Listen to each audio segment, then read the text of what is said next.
జమ్మూ కాశ్మీర్లో పర్యాటకులైనటువంటి భారతీయులైతేనేమి విదేశస్తులైతేనేమి వారందరినీ విచక్షణ రహితంగా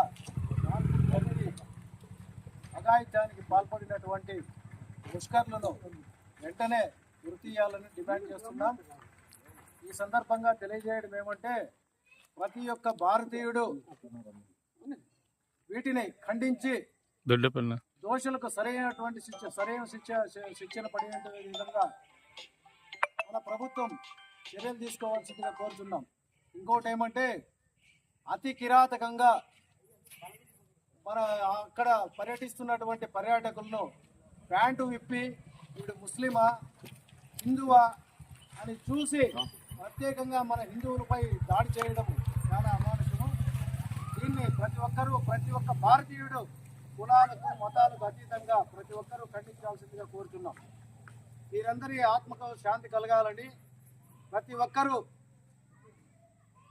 శాంతి కోరాలని ప్రతి ఒక్కరూ మౌనం పాటించాల్సిందిగా కోరుతున్నాం. లక్ష్మణ జమ్మూ కాశ్మీర్ పహల్గాల్ అక్కడ దాడి చేశారు ఉగ్రవాదులు. వాళ్ళపైన చట్టపరమైన చర్యలు తీసుకోవాలని చెప్పేసి మాట్లాడిన దానికి ప్రత్యేక ధన్యవాదాలు. ఇప్పుడు పేట సురేష్ మాట్లాడవలసిందిగా మరీ కోరుతున్నాం. ఇక్కడికి విచ్చేసినటువంటి ప్రతి ఒక్కరికి ధన్యవాదాలు. ముఖ్యంగా ఈరోజు ఏర్పడుతున్న సందర్భం ఏమంటే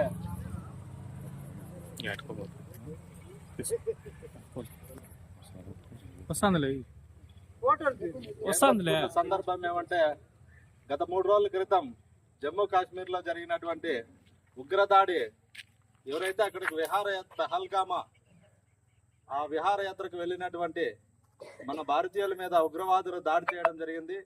దాడి చేయడం కాక అతి కిరాతకంగా తుపాకీ తీసుకొని వారి మీద కాల్పులు జరిపి వాళ్ళు బ్రతికున్నప్పటికీ కూడా మీ నరేంద్ర మోడీ గారికి ఈ విషయాన్ని తెలియజేయండి అని ఒక మహిళను విడిచిపెట్టి ఆమె ద్వారా సమాచారం వారికి తెలపడం జరిగింది.